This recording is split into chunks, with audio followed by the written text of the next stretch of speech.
Oh, okay, yes. Yes, what did you do? Oh, okay. So, what do you do? Now, Mm-hmm. I study English. You study. What did you do in 1995? I not remember. You don't remember? Your job in 1995? Oh, What did you do, you see? I worked teacher. Okay. I worked as a teacher. As teacher. As a teacher. Okay, so what did you do in 1995? I worked as a teacher. Okay, you can close your books for a second. Let's see. Fiammetta, in Italy, do you have anything similar to a free school? Actually, I don't think so. No? No. How about in Korea, Hyungbum? We have some, but I think it's not usual. Yeah. It's not the usual. Yeah. Vanch, would you like to go to a free school? Well, not really. Why? I don't know, just we have one similar school in Slovenia, and what I saw, I don't like it, like. No, not for you. What I saw on television and things like that. Okay. Yeah. How about you, Roman? I've never heard about a free school in Switzerland, but I'm not sure if I would like to go there. No? Because if you don't have to go to lessons, you will just choose the lessons you like, and maybe you will miss. Me? Oh yes, I usually read in the afternoon too. But recently, Osama Data's book is I didn't read the book. What type of thing do you read most? poetry.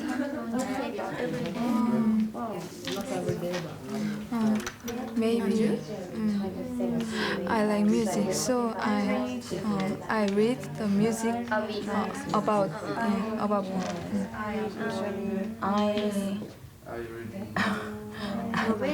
I read most my dictionary.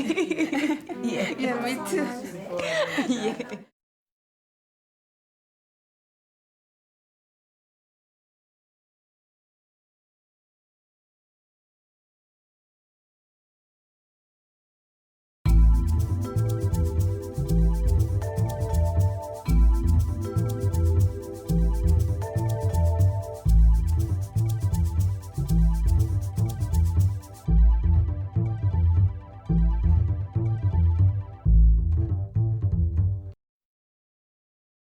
Okay, should we go through the answers? Okay, for number 2 then, second sentence, A or B? A. Okay. And number 3? B. Number 4? A. And finally? A. Yes. Good. So the verbs that we're going to choose from, at the top of task 7, we've got a list of, how many have we got? 10 verbs there. Okay, can you just for a moment look at those and see if there's any that you don't recognise? So, for example, I might point to Jin-won and he'll say orange. Easy? Okay, I'm going to point to Anna. She'll say chicken. Okay? You've got 3 seconds. If you don't say the name of a food in 3 seconds, I'm afraid you're out of the game. When I say, what can you read, everybody says a book, and you're like, oh. But if you look around you, you can look, what have we got on the notice board here? What can you see? What are they? On the notice board. Notices, yep, you can see notices. Advertisements, yeah. Which one's first? Yep. And what did we follow with that? Follow that with last time? What was the other sentence that you saw? Most famous business. No. Yeah. Oh, maybe it's the first one. Yeah, that's the one we saw before, wasn't it? You put them together. So they're the first two. Now Yes. try and sort out the others. Which one did you like, Kyungwon? I prefer the fourth picture, fourth lesson. Uh-huh. Maybe in the kindergarten or maybe in the primary school or kind of private. Could have been a private school. Yeah. What adjectives did it make you think of? Which one? This the primary school or the nursery school? Or any of them? Intensive. Intensive? Intimate. I want to say intimate. Yeah, Okay. yeah, in the picture. Okay, should we check those? So, Hidayat, would you like to read us our new sentence 2? 2. This program was established to improve access to medical care. Excellent, good. Yeah. Pimpa, number 3. Research expenditures have increased to nearly $350 million. Good, excellent. Can you think of something like for very hot weather, or like the Earth getting hotter, maybe global warming, Yeah. greenhouse effect, something like that. That'd be lovely. Let's go back to this. How many syllables in this word? Two. Okay, how many vowel sounds in this word? One. One. So how many syllables? Greenhouse effect, something like that. But one of the things that always interests me is how close teachers get to students and how appropriate that is. Yeah, I think it really depends on the class, doesn't it? Nationality can come into it, whether people are comfortable with how close you are to them. This has something to do with nationality? Yeah, I just think you have to take that into consideration. Just choosing one position to stand in and saying, well, that's where I stand, isn't really the case. I mean, you have to, depending on what you're doing and where the people are from as well. Southern Europeans might be more comfortable with you being close to them or crouching next to them than other nationalities, for example. What's your reaction to the clips you've just been watching? My immediate reaction, what struck me first was the variety of teaching styles that was evident in all of the clips. So that got me thinking about teaching styles in general and my own teaching style and what it was, and whether I've actually got one or whether it's better to think of it as having multiple styles that you adapt to certain situations, different classes, different tasks. I looked at the clips and I thought, well, am I like that in other situations? And I thought, well, I am, and the style that you take into the class will depend a lot on what you're teaching, who you're teaching, what you're trying to achieve. So I think it is true that people have different styles, but I think each person also has a number of styles that they adapt to a particular situation. Did you think carefully about things like standing and seating, or is that just something you sort of do without thinking too carefully about it?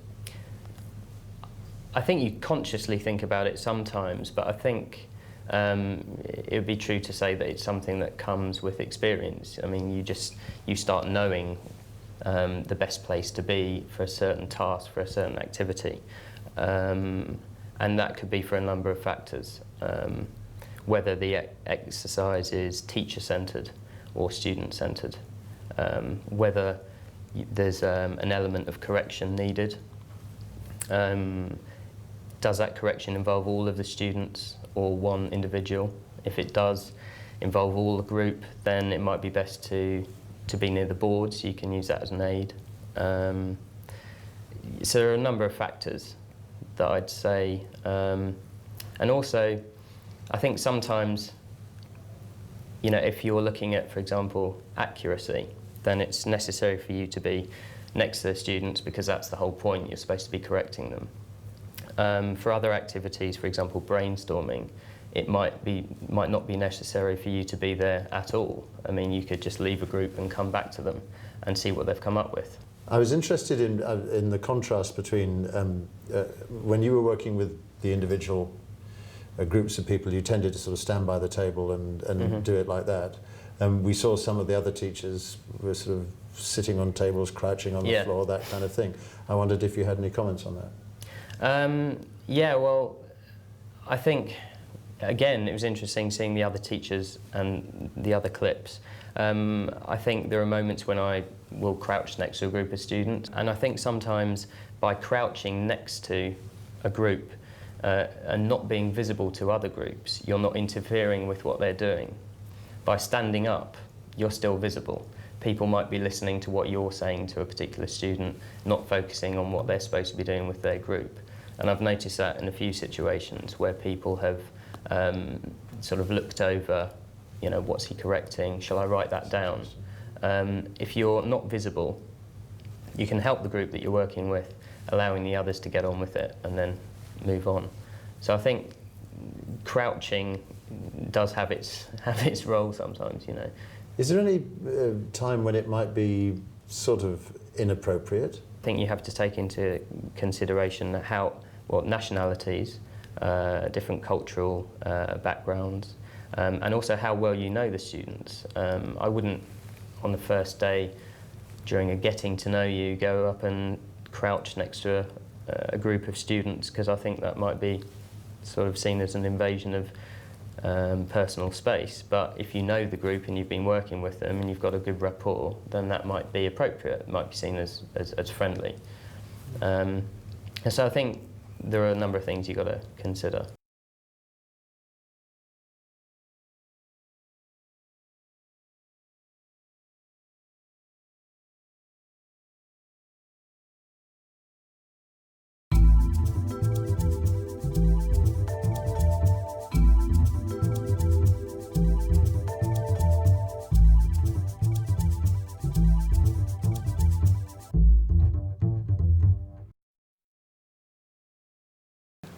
Okay, you're going to ask each other questions about these things. Have a look at the example. Did people drive cars 100 years ago? And you have to think, 100 years ago, 1906. Did we drive cars in 1906? What do you think, Patrizia? Did people drive cars 100 years ago? 100 years ago. This year is 2006. Yes. 100 years ago is no. 1906. Okay, so your answer can be, yes, I think they did. Repeat? Yes. Yes, I think they did. Okay. I'm not sure. I'm not sure. And no, they didn't. No, they didn't. Okay, so, Franca, did people drive cars 100 years ago? Yes, I think they did. Okay, good. I don't know, can you ask Sinaye a question about something else? Yes, use this question, but use a different object. Okay.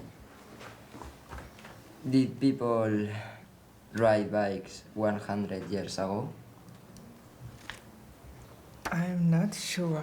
Okay, good. So, what I want you to do is you two work together, ask each other questions about these, and you three work together. I'm going to mix you all up. What I'm going to do is I'm going to give half of you a quote. A quote is something which somebody said, okay? And the other half, I'm going to give you something that you read. And you need to stand up and find your new partner, okay? So this is an example of one. It says, this is a quote, and it says, 200 pages of excitement. 200 pages. Now, what would you read that's 200 pages long? Book. A book, yes. Or another word for a book, a storybook, a... So, a novel, that's right, a novel. So they belong together. So this person needs to find this person, and then they need to sit down together, okay? So I'm going to give you each one. You take one. Lovely.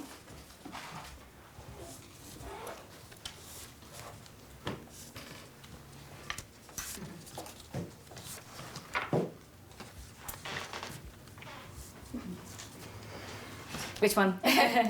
And you two can share that one. Okay.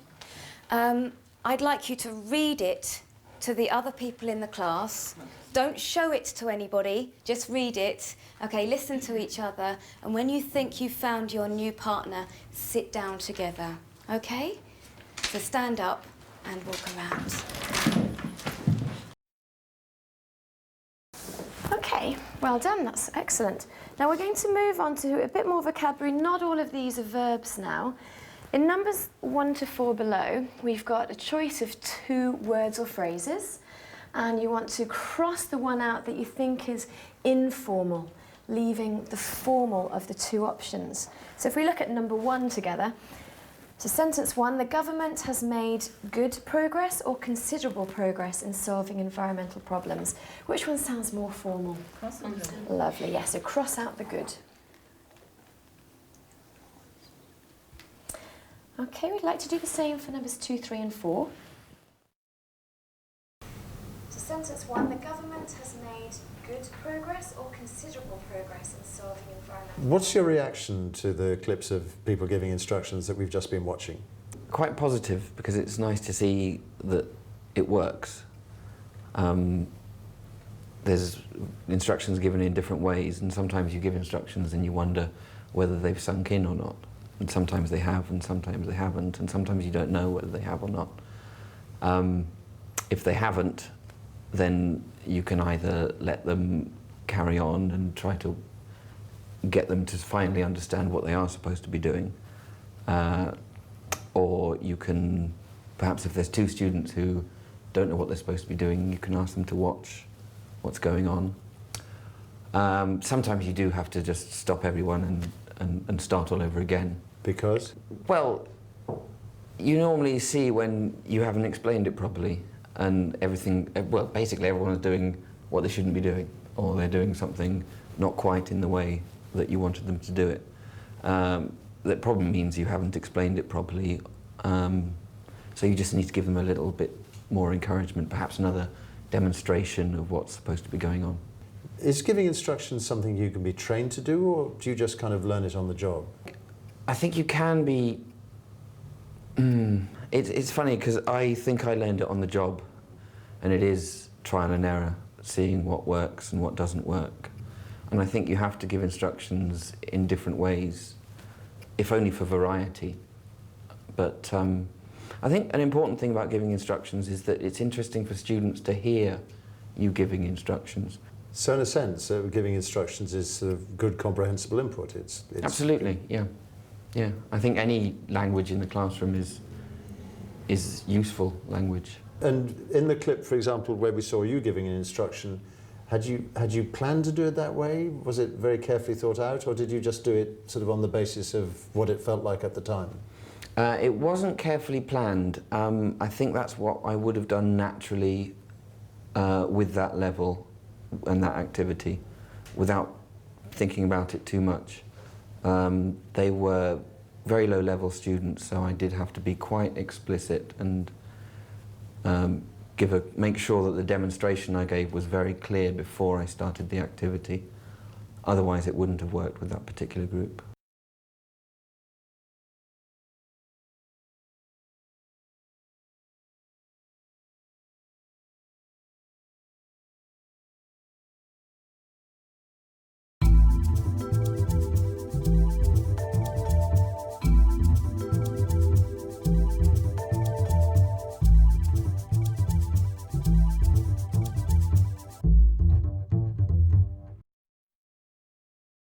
So just to begin with, working with in partners, let's see who we've got. Let's have you two.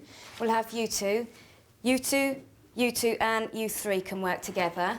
I'd like you, in 2 minutes, to write down a list of as many things that you can think that you read. OK? Anything that you read, just write a list in your group. 2 minutes. Ready, steady, go.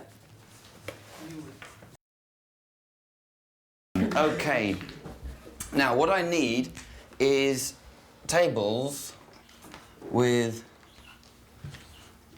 this is a table, so what's that? Yes. People, students, and students' noses, just so you know. Okay? So, I need tables with 4 people sitting around them, or it might be 3 for some of you. 1, 2, 3, 4, 5, 6, 7, 8, 9, 10, 11. Yes, so if you could come and sit over here, bring a chair. And Jinwon, can you also come over here? You stay there. Yeah. Jinwon, if you come over here.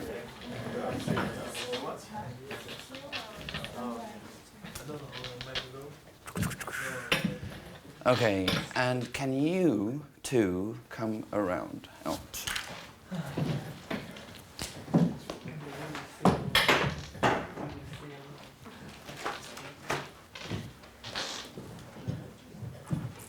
Yes.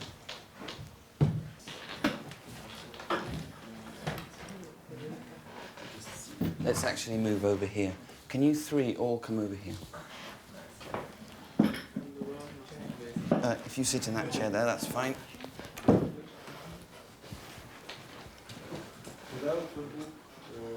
Yes, you can leave things, although can you take things that you don't need off the table? Can you take everything off the table?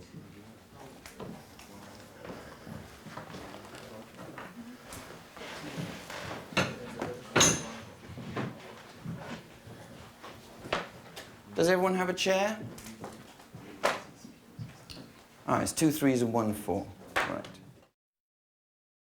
I don't know whether you agree with that. What do you think about that? I'm going to ask you to talk about that.